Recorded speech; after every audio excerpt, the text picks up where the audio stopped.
What's up guys, and welcome back to Wall Street Millennial. On this channel, we cover everything related to stocks and investing.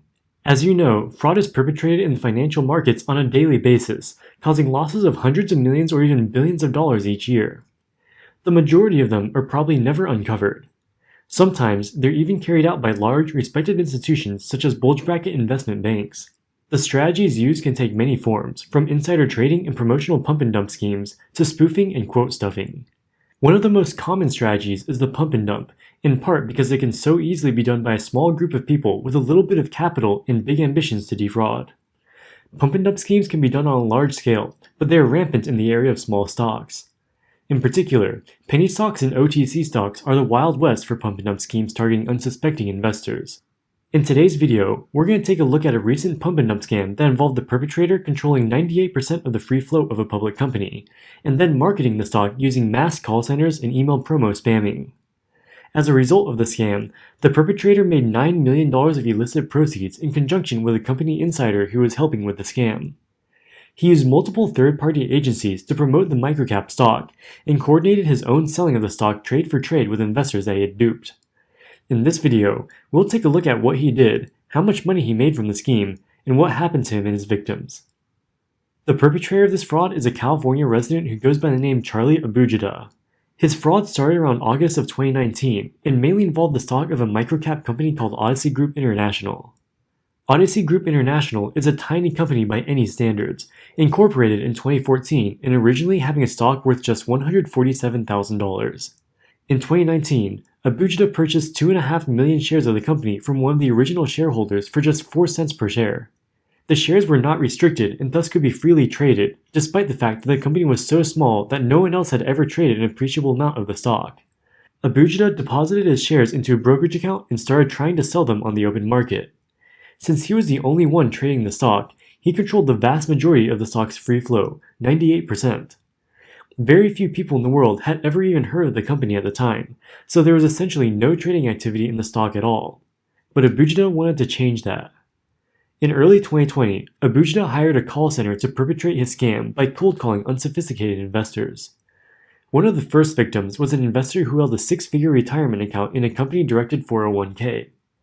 In his retirement account, his employer managed his investments mainly in diversified mutual funds.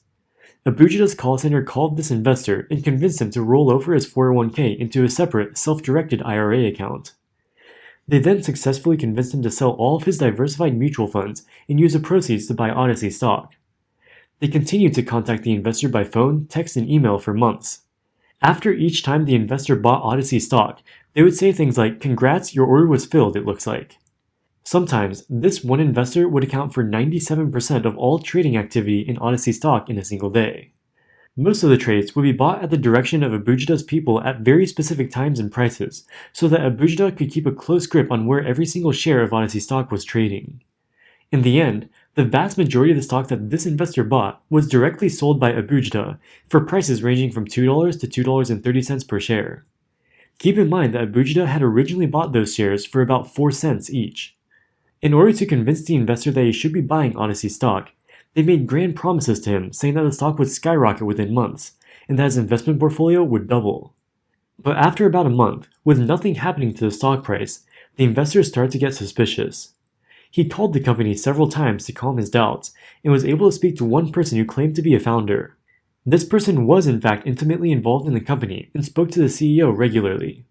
But he was also in close contact with Abujada, and in fact was being paid hundreds of thousands of dollars by Abujada for, quote, marketing and consulting services, unquote. He was able to help quell some of the investors' doubts as to the Odyssey investment, at least for a while. But eventually, that investor ended up losing tens of thousands of dollars on the investment.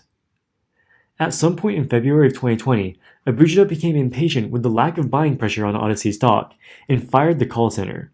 He then hired a different, more extensive call center in Colombia that was supposedly more capable. He expected the new call center to generate 500,000 shares of buying activity in the stock per week after getting started, or 100,000 shares per day. For comparison, at that time, the total number of shares of Odyssey that had traded altogether was only 9,000, going back 3 years. The new call center scheme was to primarily use email to promote the stock.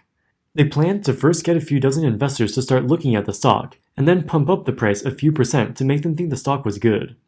Then, the investors would put more money into the stock, but since Abujita controlled the majority of the free float, that would push the stock price higher.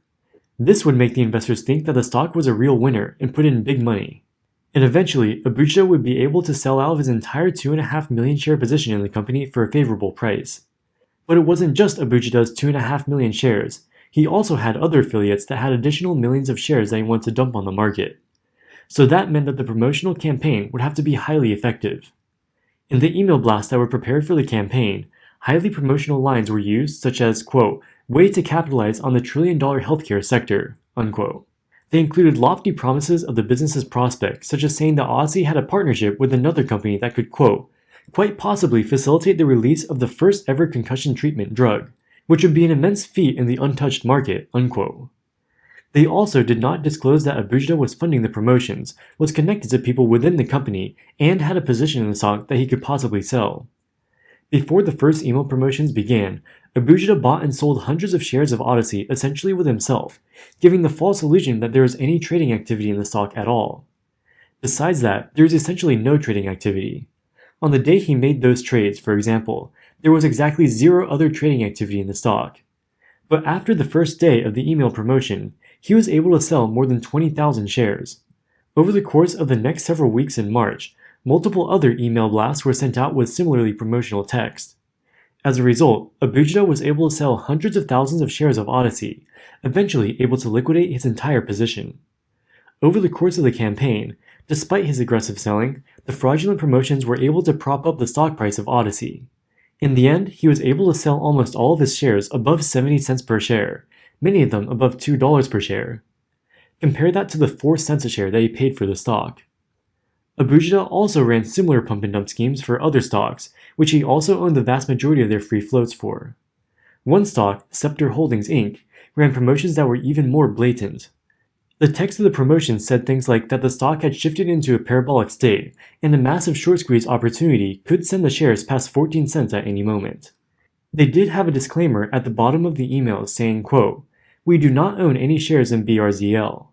We have been compensated $35,000 cash via bank wire by a third party, Quantum Capital LLC, to conduct investor relations advertising and marketing for BRZL. The third party, profiled company, or their affiliates likely wish to liquidate shares of the profiled company at or near the time you receive this communication, which has the potential to hurt share prices," unquote. However, the only problem was that the disclaimer was written in white text on a white background, so it could only be seen if the reader were to highlight the text or otherwise change the color of the text. All in all, Abujita and his affiliates made close to $10 million by pumping these stocks and dumping them onto the duped investors. The SEC, with the assistance of the FBI, was able to catch him and charge him in July of 2021. It turns out that the second stock promoter that Abujita hired after firing the first one was a cooperating witness working with the FBI.